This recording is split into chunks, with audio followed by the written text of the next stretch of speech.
Shalom Bapak Ibu Saudara yang diberkati Tuhan, kita kembali bersyukur hari ini diberikan kesempatan oleh Tuhan berupa kesehatan, kekuatan sehingga kita boleh kembali beribadah di rumah Tuhan. Puji nama Tuhan, kita berterima kasih atas anugerah Tuhan yang Tuhan berikan kepada kita. Kita boleh menyembah dan memuji Tuhan, dan sekarang tiba saatnya kita akan belajar kebenaran firman Tuhan. Renungan firman Tuhan hari ini saya beri judul Digarami dengan Api, karena ada hal yang penting untuk bersama-sama kita lihat terkait dengan apa yang saat ini terjadi di dalam kehidupan kita, supaya kita tetap bisa bersyukur, tetap kita bisa berharap kepada Tuhan. Di tengah kesulitan-kesulitan, Tuhan ingin mengerjakan yang terbaik bagi kita semua. Puji nama Tuhan. Kita akan buka Alkitab kita sebagai dasar firman Tuhan, yaitu dalam Markus pasal 9 ayat yang ke-49. Saya akan membacakannya untuk Bapak Ibu Saudara semua. Markus 9 ayat 49, demikian bunyi firman Tuhan. Karena setiap orang akan digarami dengan api. Amin firman Tuhan. Bapak Ibu Saudara yang diberkati oleh Tuhan Yesus Kristus. Dari ayat ini kita melihat dua hal yang menarik. Yang pertama, bahwa setiap orang akan digarami. Dan yang kedua, setiap orang itu akan digarami dengan api. Bapak Ibu Saudara yang dikasih Tuhan, dari sini juga muncul pertanyaan-pertanyaan. Mengapa setiap orang harus digarami jika di dalam Matius pasal 5 ayat 13 Tuhan berkata bahwa kamu adalah garam dunia. Kedua, jika demikian siapa yang dimaksud setiap orang yang akan digarami ini?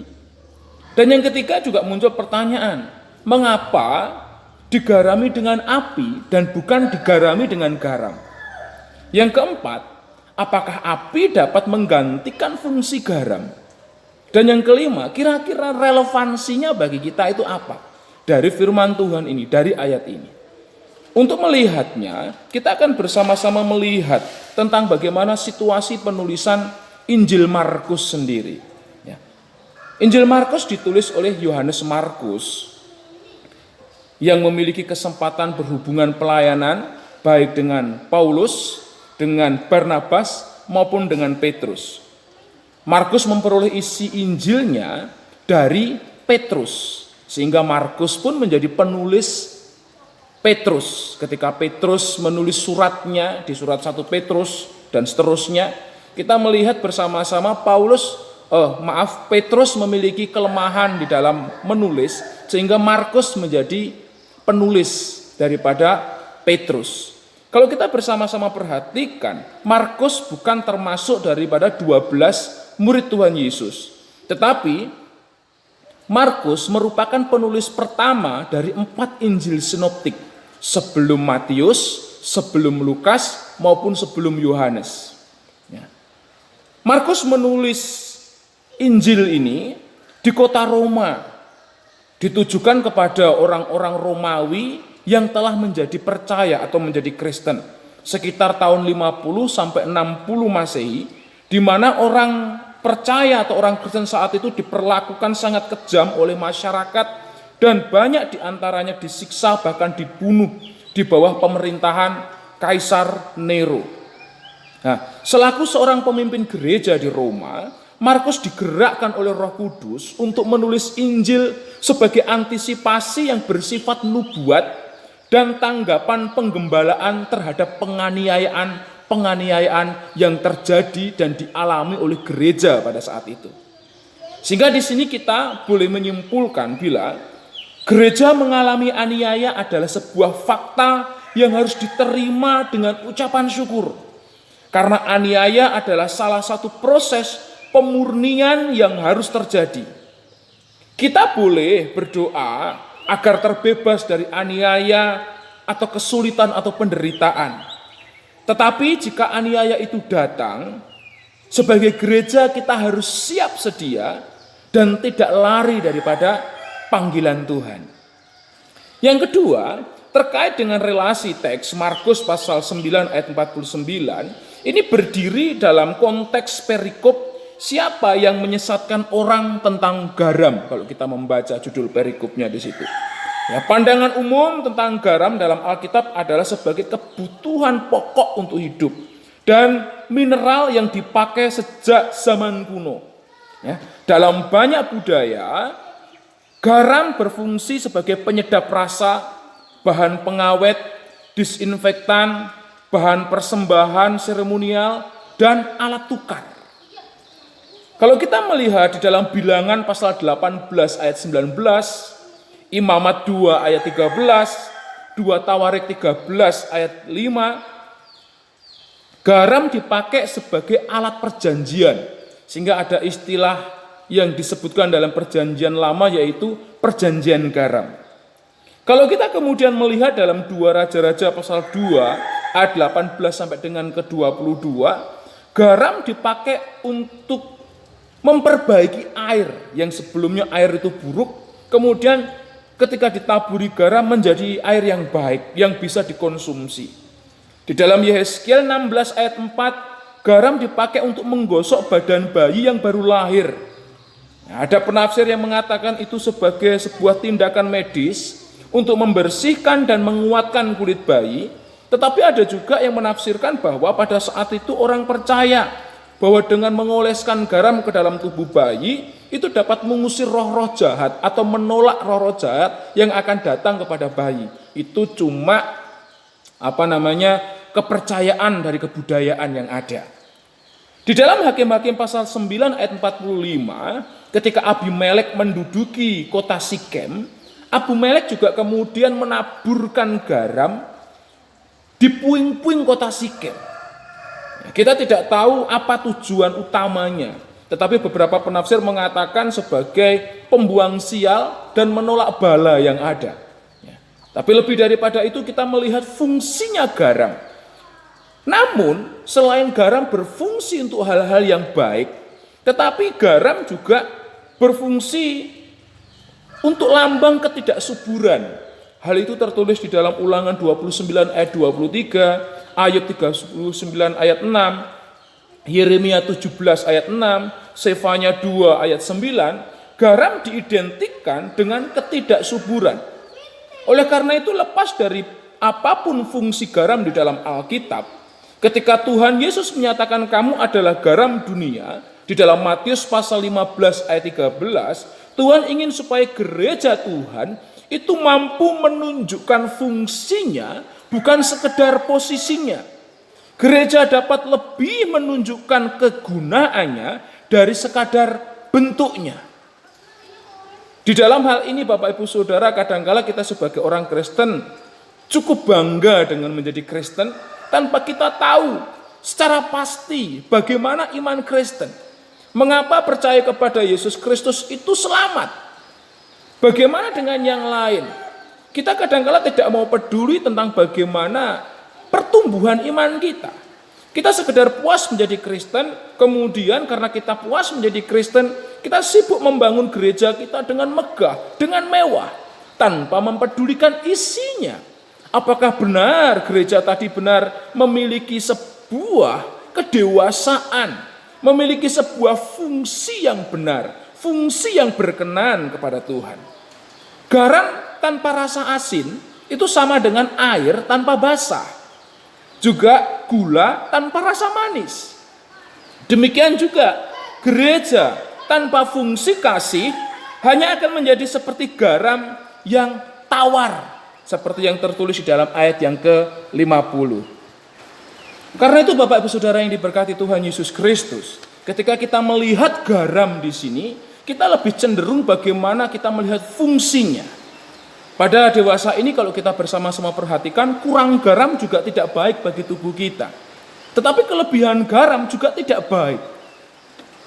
Nah, oleh karena itu memfungsikan garam tadi itu harus pas sesuai dengan porsinya di dalam kehidupan kita. Nah, selanjutnya dari Markus pasal 9 ayat 49 kita melihat terjemahan Markus. Di dalam Markus 9 ayat yang ke-49 yang diterjemahkan oleh Lembaga Alkitab Indonesia, ini nampaknya kurang lengkap. Ya. Nampaknya kurang lengkap karena dalam beberapa terjemahan yang lain itu disadur dari bahasa aslinya, ternyata terjemahannya itu berbunyi demikian, Sebab setiap orang akan digarami dengan api, dan setiap korban akan digarami dengan garam. Di dalam ayat ini, konteks ayat ini berbicara mengenai kesengsaraan atau rasa sakit yang lebih baik dialami ketimbang perbuatan dosa. Sebab apabila berdosa, setiap orang akan digarami dengan api. Hal itu merujuk kepada ayat-ayat sebelumnya, yaitu ayat 42 sampai dengan 48, tentang di mana di situ digambarkan tentang situasi api yang tidak akan terpadamkan. Di dalam Imamat pasal 2 ayat 13, firman Tuhan berkata, "Dan tiap-tiap persembahanmu yang berupa korban sajian, haruslah kau bubuhi garam. Janganlah kau lalaikan garam perjanjian Allahmu dari korban sajianmu. Beserta segala persembahanmu, haruslah kau persembahkan dengan garam." Garam memiliki suatu fungsi di dalam persembahan-persembahan umat kepada Tuhan. Sehingga kalau terjemahan asli daripada Markus pasal 9 ayat 49, yaitu dari terjemahan interlinear, maka kita akan melihat ada hubungan dengan Imamat pasal 2 ayat 13. Jika setiap orang akan digarami dengan garam, dengan api, dan setiap korban akan digarami dengan garam. Ini bisa kita melihat suatu hubungan atau keterkaitan di antaranya. Nah, api di sini menggunakan kata puri. Nah, kata puri di sini ternyata memiliki deklensi yang sama atau akhiran yang sama dengan kata garam atau hali. Nah, kata puri ini ternyata menggunakan bentuk datif yang lebih diartikan kepada kata ganti yang mempengaruhi kata kerja, sehingga kata ini menjadi objek tidak langsung. Hal itu sama juga terjadi dengan kata garam. Kata garam juga menggunakan bentuk kata benda datif, yaitu kata benda yang kemudian menjadi kata ganti yang mempengaruhi kata kerja. Kata kerjanya di sini menggarami. Api dijadikan berfungsi untuk menggarami, memiliki fungsi yang sama dengan garam untuk menggarami. Dalam hal ini berfungsi juga kata benda ini menjadi objek yang tidak langsung. Objeknya harusnya orangnya, setiap orangnya. Tapi kemudian ini pun bisa menjadi objek tidak langsung. Artinya apa? Artinya api atau puri tadi memiliki dua fungsi utama di dalam kehidupan manusia. Yang pertama sebagai sarana penyucian atau pemurnian. Kalau kita membaca di Alkitab, api itu memisahkan sanga dari perak ketika kita masih ada di dunia. Jadi api yang seperti garam tadi itu mengawetkan, juga memurnikan hati dan hidup gereja untuk mengiring Tuhan dengan lebih setia.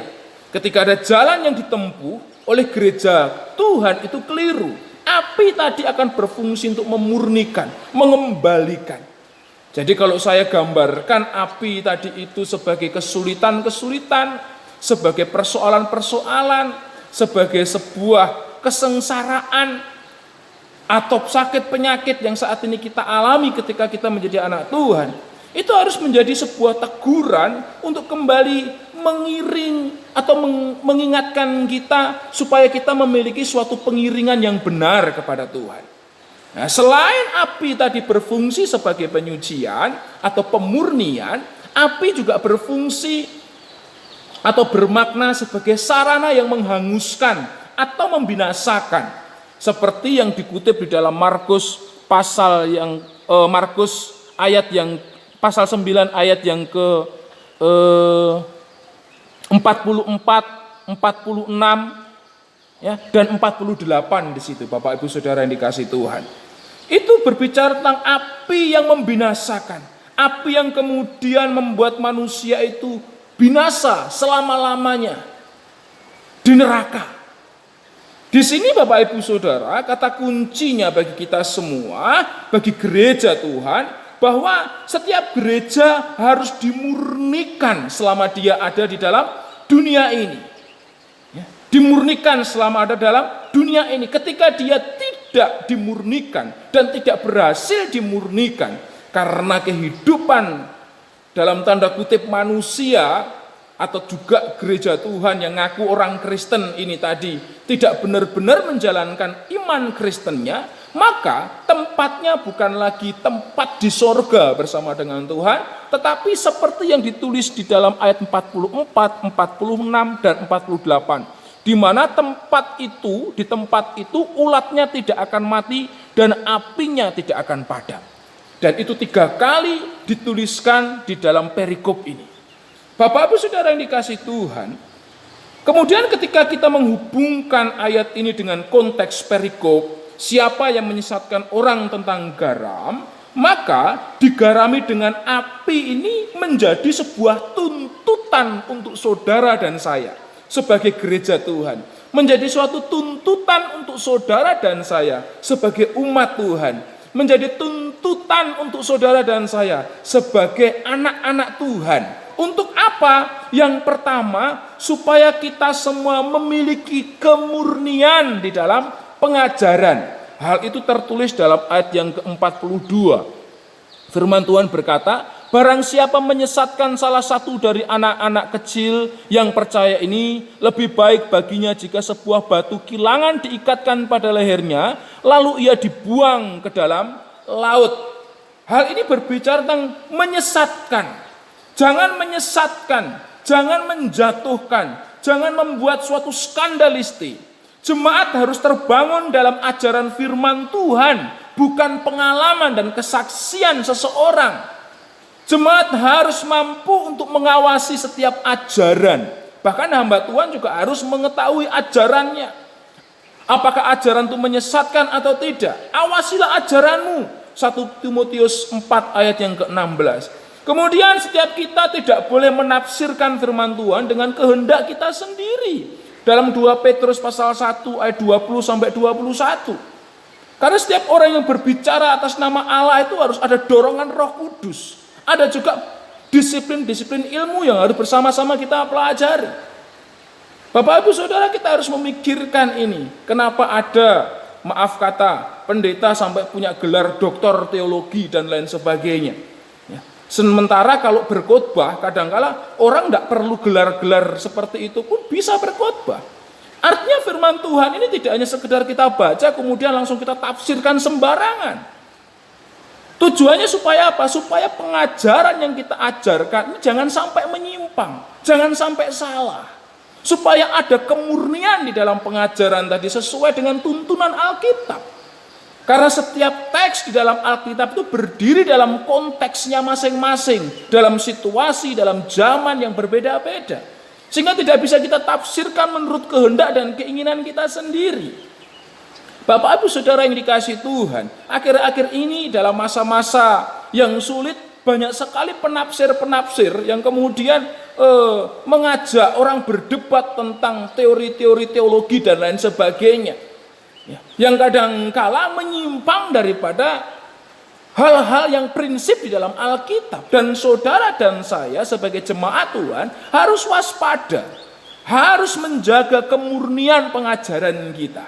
Semuanya harus diukur dengan Alkitab, semuanya harus diukur dengan firman Tuhan. Tidak boleh semuanya kita ukur dengan keinginan kita sendiri. Akibatnya apa?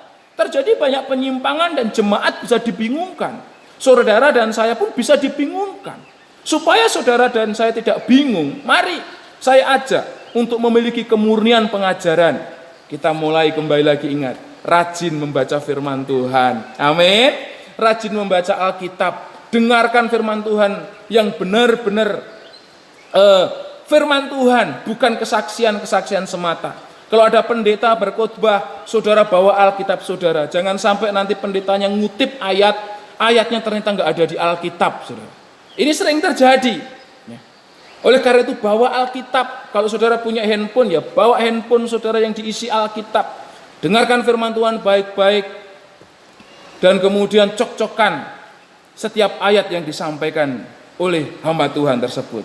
Yang kedua, jika yang pertama tadi tuntutan kita untuk memiliki kemurnian pengajaran, yang kedua adalah tuntutan untuk kita memiliki kemurnian di dalam pelayanan. Dalam ayat 43 firman Tuhan.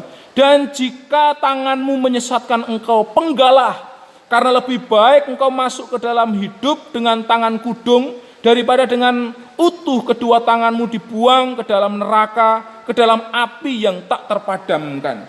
Bapak Ibu Saudara yang dikasihi Tuhan, ayat ini mengajar kepada kita semua supaya kita memiliki kemurnian di dalam melayani Tuhan, kemurnian di dalam pelayanan kita, entah dalam pekerjaan saudara, entah dalam pelayanan kita di gereja, entah dalam keluarga kita melayani rumah tangga kita, keluarga kita. Mari kita bersama-sama memiliki kemurnian dalam pelayanan ini, supaya kasih tadi menjadi dasar dalam pelayanan kita. Dalam Khotbah pasal 9 ayat 10, Tuhan mengajak kita untuk mengerjakan segala sesuatu yang dijumpai oleh tangan kita. Oleh tangan kita artinya untuk kita bisa melayani apa yang kita jumpai itu dengan kemurnian, dengan ketulusan, bukan dengan tendensi-tendensi, keinginan dalam diri kita. Jangan mencuri di dalam pelayanan ini. Jangan mencuri persembahan untuk Tuhan. Jangan juga mencuri kemuliaan Tuhan. Ya. Jangan menjadikan pelayanan kita hanya untuk mencari keuntungan pribadi kita. Banyak orang menjadi pengkhotbah, kemudian di-sharingkan di YouTube dan lain sebagainya. Kemudian ada orang yang berusaha untuk mengajak diskusi, berdebat kusir di YouTube. Tujuannya apa? Supaya subscribernya itu menjadi banyak. Ini sama aja menjual firman Tuhan.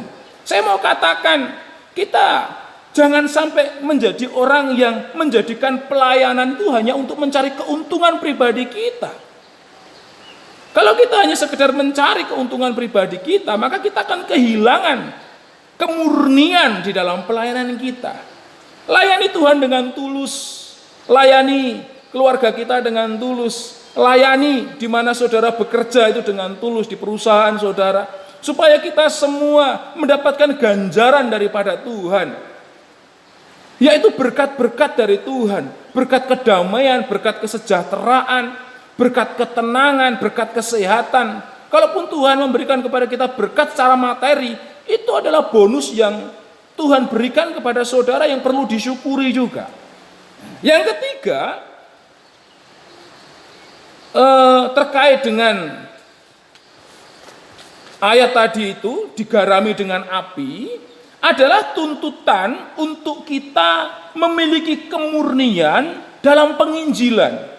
Kalau kita bandingkan dengan ayat yang ke-45, Bapak Ibu Saudara yang dikasihi Tuhan, dan jika kakimu menyesatkan engkau, penggalah, karena lebih baik engkau masuk ke dalam hidup dengan timpang, daripada dengan utuh kedua kakimu dicampakkan ke dalam neraka.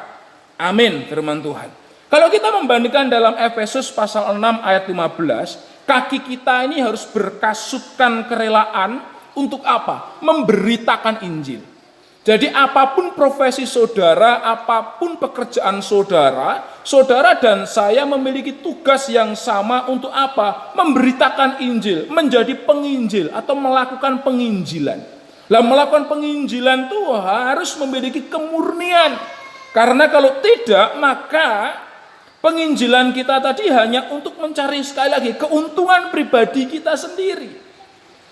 Sehingga kalau firman Tuhan katakan di dalam ayat yang ke-45 tadi, kaki yang menyesatkan adalah kaki yang kemudian mengarahkan kita bukan lagi kepada mencari jiwa untuk diselamatkan dibawa kepada Tuhan, tetapi kaki tadi mengajak kita ke tempat-tempat yang membuat kita binasa, dugem dan lain sebagainya, kehidupan glamor dan sebagainya, kehidupan yang tidak berkenan kepada Tuhan, ke tempat sabung ayam dan lain sebagainya. Bapak Ibu Saudara yang dikasihi Tuhan, hal ini harus kita tinggalkan. Kaki kita harus memiliki kemurnian untuk kita memberitakan Injil. Kalaupun kita sudah memberitakan Injil, kita harus memiliki kemurnian tujuan, di mana nama Tuhan yang dimuliakan. Jangan mencari nama untuk diri kita, untuk ikut disematkan di situ.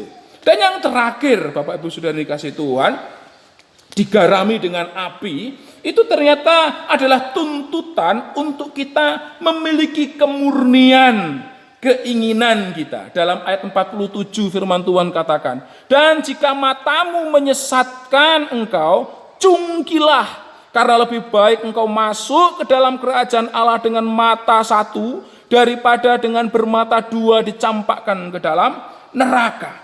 Di dalam Matius pasal 6 ayat 22, Lukas 11 ayat 34, firman Tuhan katakan, mata adalah pelita tubuh. Jika mata kita terang, kita buka saja Alkitab kita Bapak Ibu Saudara. Matius pasal 6 ayat 22. Ya. Matius 6 ayat 22 firman Tuhan berbunyi demikian. Mata adalah pelita tubuh. Jika matamu baik, teranglah seluruh tubuhmu. Ayat 23. Jika matamu jahat, gelaplah seluruh tubuhmu. Jadi, jika terang yang ada padamu gelap, betapa gelapnya kegelapan itu. Nah, mata adalah pelita tubuh. Ketika dikatakan mata adalah pelita tubuh, setiap kita harus menjaga kemurnian penglihatan kita. Penglihatan kita akan berhubungan dengan penyembahan kita kepada Tuhan. Ketika kita melihat keadaan dunia, kita akan melihat bagaimana Tuhan menciptakan dengan keteraturan segala sesuatu yang ada di dunia ini. Tuhan menciptakan cakrawala, Tuhan menciptakan tumbuh-tumbuhan, binatang dan lain sebagainya. Kita lihat dengan mata kita. Mata kita akan membuat kita untuk memuliakan Tuhan, untuk memiliki suatu penyembahan yang benar kepada Tuhan. Karena kenapa? Setelah kita melihat ternyata kita ini tidak ada apa-apanya. Oleh karena itu Tuhan menghendaki supaya mata kita jangan menyesatkan kita. Jangan sampai kita memiliki keinginan mata dan membuat apa yang kita lihat itu menjadi suatu hal yang membuat kita berdosa. Karena kenapa? Mata kita memiliki keinginan untuk memiliki semua yang kita lihat di depan mata kita. Dan tidak membuat kita ketika melihat itu memuliakan Tuhan. Seharusnya mata kita jaga ketika melihat ciptaan Tuhan. Harus membuat kita semakin menyembah, semakin memuliakan Tuhan. Puji nama Tuhan Bapak Ibu Saudara. Kesimpulannya apa? Yang pertama, kesulitan dan aniaya bisa menjadi api yang menggarami kita, yang memurnikan iman kita kepada Tuhan. Dan yang kedua, sebagai manusia kita akan digarami dengan api dengan dua tujuan. Untuk memurnikan orang beriman. Untuk memurnikan orang beriman. Dan yang kedua, untuk membinasakan orang yang tidak beriman. Posisikan saudara bahwa saudara benar-benar telah memiliki iman yang benar kepada Tuhan Yesus Kristus. Yang ketiga, setiap orang yang digarami dengan api adalah semua orang yang tidak hidup menjadi garam dunia. Karena itu pastikan bahwa kita benar-benar menjadi garam dunia. Menjadi orang Kristen yang memiliki fungsi kasih di dalamnya yang bisa dirasakan oleh sekeliling kita. Yang keempat, digarami dengan api karena kenapa? Karena kita akan dimurnikan di dalam setiap jalan kehidupan kita. Dan selanjutnya, api itu tidak bisa menggantikan fungsi garam, tetapi api dapat memaksa kita. Kesulitan-kesulitan dapat memaksa kita untuk kita semakin tunduk kepada Tuhan. Jika kita memang adalah murni miliknya Tuhan. Sehingga kita harus mampu menjadi gereja Tuhan yang memiliki kemurnian di dalam pengajaran kita. Menjadi gereja Tuhan yang memiliki kemurnian dalam pelayanan kita. Menjadi gereja Tuhan yang memiliki kemurnian di dalam penginjilan. Menjadi gereja Tuhan yang memiliki kemurnian di dalam penyembahan kita. Tuhan Yesus memberkati kita sekalian. Kita tundukkan kepala, kita berdoa. Terima kasih nasihat firman-Mu Tuhan. Kami memohon dan hamba-Mu berdoa untuk umat-Mu. Supaya Tuhan memurnikan kami semua. Sehingga kami melihat kesulitan-kesulitan yang kami hadapi. Itu seperti api yang memurnikan iman kami kepada Tuhan. Memurnikan tujuan kami menjadi orang percaya. Dan memurnikan pengajaran kami. Memurnikan pelayanan kami. Memurnikan penginjilan kami. Memurnikan penyembahan kami. Tuhan berkati umat-Mu dimanapun berada, supaya kami semua boleh menjadi pelaku-pelaku firman Tuhan. Di dalam nama Tuhan Yesus, Tuhan berkati rumah tangga umat-Mu, Tuhan berkati keluarga umat-Mu, Tuhan berkati pekerjaan umat-Mu. Di dalam nama Tuhan Yesus Kristus kami sudah berdoa. Haleluya. Amin. Tuhan Yesus memberkati kita sekalian. sampai jumpa kembali dalam ibadah kita selanjutnya. Amin.